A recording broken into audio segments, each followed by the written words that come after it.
Hi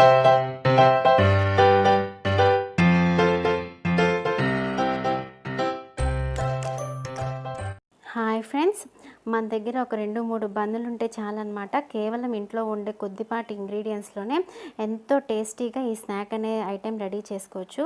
ఇది మనకి ఇంట్లో పిల్లలు పెద్దలు ఎంతో ఇష్టంగా తింటారు. కేవలం ఇంట్లో ఉండే కూరగాయలు ఇలా కోడిగుడ్డును కాల్చి ఉపయోగిస్తే సరిపోతుంది. ముందుగా స్టవ్ ఆన్ చేసి స్టవ్ మీద ఒక ప్యాన్ పెట్టుకోవాలి. ఈ ప్యాన్లో ఇప్పుడు ఆయిల్ యాడ్ చేసుకుందాం. నేను ఇక్కడ ఒక 2 లేదా 3 table spoons of oil add చేశాను. ఈ ఆయిల్ కొద్దిగా హీట్ అయిన తర్వాత ఇందులో ఇలా సన్నగా కట్ చేసి పెట్టుకున్న ఆనియన్స్ యాడ్ చేసుకోవాలి. అలానే నేను ఇక్కడ ఆనియన్స్తో పాటు ఒక టేబుల్ స్పూన్ జీడిపప్పు కూడా వేశాను. ఇష్టం లేకపోతే కనుక వేసుకోకపోయినా పర్వాలేదు. ఇవి కొంచెం మనకి సాఫ్ట్గా కలర్ మారే వరకు ఫ్రై చేసుకోవాలి. మనకి ఇలా ఇవి కొంచెం బ్రౌన్ కలర్లో వచ్చినాయి కదా, ఇలా ఫ్రై అయితే సరిపోతుంది. ఇప్పుడు ఇందులోనే సన్నగా కట్ చేసుకున్న టొమాటోస్ కూడా యాడ్ చేసుకోవాలి. ఈ టొమాటోస్ కూడా మనకి చక్కగా సాఫ్ట్గా కుక్ అయ్యేదాకా కుక్ చేసుకోవాలి. త్వరగా సాఫ్ట్గా అయిపోతాయి టొమాటోస్. ఇప్పుడు మనం దీనిపైన ప్లేన్ పెట్టేసి కాసేపు కుక్ చేసుకుందాం. ఒక 3-4 మినిట్స్ కుక్ చేసుకుంటే సరిపోతుంది. మనకి ఇప్పుడు సాఫ్ట్గా అయిపోయినాయి చూడండి. ఇలా సాఫ్ట్గా అయితే సరిపోతుంది. అండ్ ఇప్పుడు ఇందులో నేను రుచికి సరిపడా ఉప్పు, రుచికి సరిపడా కారం, అలాగే ఒక చిటికెడు పసుపు, ఒక 1/2 టీ స్పూన్ గరం మసాలా, ఒక 1/2 స్పూన్ ధనియా పౌడర్ మొత్తం యాడ్ చేసి ఒకసారి మిక్స్ చేసుకోవాలి. మనకు లాస్ట్ కొంచెం ఒక 5 మినిట్స్ స్టవ్ ఆఫ్ చేస్తాం అనగా ఇందులో కొత్తిమీర కూడా వేసి ఒకసారి మిక్స్ చేసుకొని స్టవ్ ఆఫ్ చేసేయాలి. ఇప్పుడు ఇక్కడ నేను మసాలా ప్రిపేర్ చేస్తున్నాను. ఇందులో బిర్యానీ పౌడర్ తీసుకొని 1 spoon biryani powder, 1 spoon oil add చేసుకున్నా. దీన్ని బాగా మిక్స్ చేశాను. మీ దగ్గర బిర్యానీ పౌడర్ లేకపోతే కనుక ఒక 1/2 స్పూన్ గరం మసాలా, 1/2 స్పూన్ ధనియా పౌడర్ అయినా సరిపోతుంది. ఇక నేను ముందుగా ఉడకపెట్టిన కోడిగుడ్లకి ఈ మసాలా పౌడర్ని ఇలా బాగా పట్టిస్తున్నాను. ఇక్కడ నేను ఏమీ ఉప్పు కారం ఇంకేమీ యాడ్ చేయాలి, ఎందుకంటే ఆల్రెడీ గ్రేవీలో మనకి కర్రీలో ఉంటుంది, అవే సరిపోతుంది. మసాలా అప్లై చేసిన గుడ్డుని ఇలా ఫోర్క్ గుచ్చి సన్న మంట మీద కాల్చుకుంటున్నాను. మీకు ఇలా డైరెక్ట్గా మంట మీద కాల్చడం ఇష్టం లేకపోతే ఒక ప్యాన్లో అయినా మనం దాన్ని ఫ్రై చేసుకోవచ్చు. అలా ఫ్రై చేయడం వల్ల ఏంటంటే ఆ మసాలా అనేది కోడిగుడ్డుకి అతుక్కొని ఉంటుంది. ఇలా కాల్చిన కోడిగుడ్లు నేను ఇక్కడ సన్న పీసెస్గా కట్ చేసుకుంటున్నాను, చిన్న చిన్న పీసెస్గా. ఇలా మొత్తం కట్ చేసుకున్నాం కదా. ఇప్పుడు ఈ కోడిగుడ్డు పీసెస్ని మనం ఇందాక రెడీ చేసుకున్న కర్రీలో వేసేసుకొని మిక్స్ చేసుకోవాలి. ఇలా అన్ని పీసెస్ వేసి నిదానంగా మిక్స్ చేసుకోవాలి. మనం ఫాస్ట్గా మిక్స్ చేసినా అది కోడిగుడ్డు అంతా చెదిరిపోయి మొత్తం స్మాష్ అయిపోతుంది. అలా కాకుండా మనకి పీసెస్గానే ఉండేటట్టు, బట్ కర్రీ అంతా చక్కగా ఈవెన్గా మొత్తం మిక్స్ చేసుకునేటట్టు ఉంటే కనుక తినేటప్పుడు మనకి ఆ టేస్ట్ అనేది బాగుంటుంది.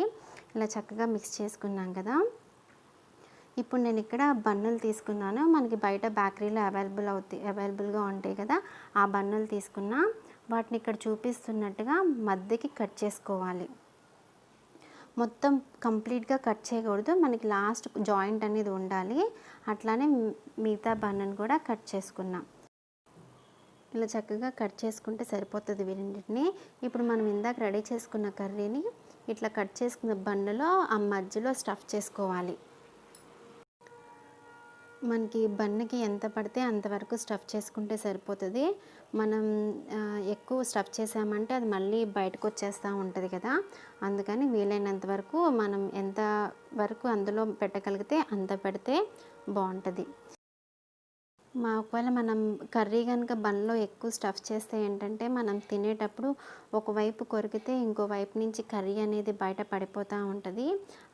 అలా చూస్తానికి బాగోదు కదా తినేటప్పుడు. అందువల్ల మనం వీలైనంత పెట్టుకుంటే సరిపోతుంది. ఇలా అన్నీ స్టఫ్ చేసుకొని పక్కన పెట్టేసుకోవాలి. ఇప్పుడు స్టవ్ మీద ఒక ప్యాన్ పెట్టి అందులో 1 టేబుల్ స్పూన్ గీ యాడ్ చేసుకోవాలి. గీ లేకపోతే బటర్ అయినా యాడ్ చేసుకోవచ్చు, మీ చాయిస్.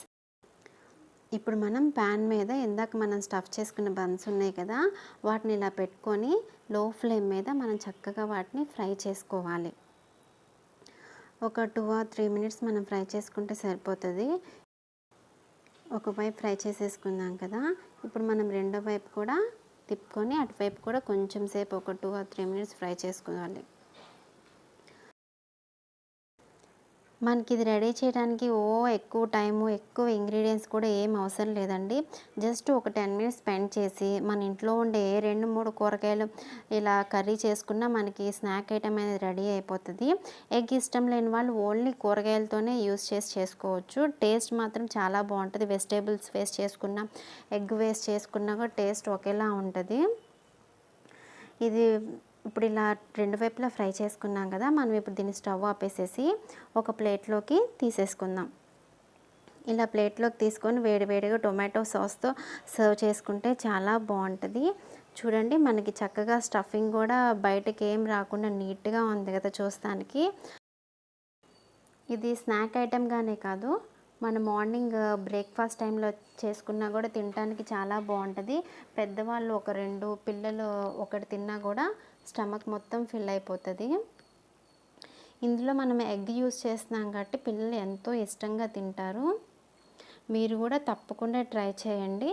అండ్ మీకు ఈ వీడియో నచ్చినట్లయితే కనుక లైక్ చేయడం అస్సలు మర్చిపోవద్దు. ఫస్ట్ టైం చూస్తుంటే కనుక నా ఛానల్ని సబ్స్క్రైబ్ చేయండి.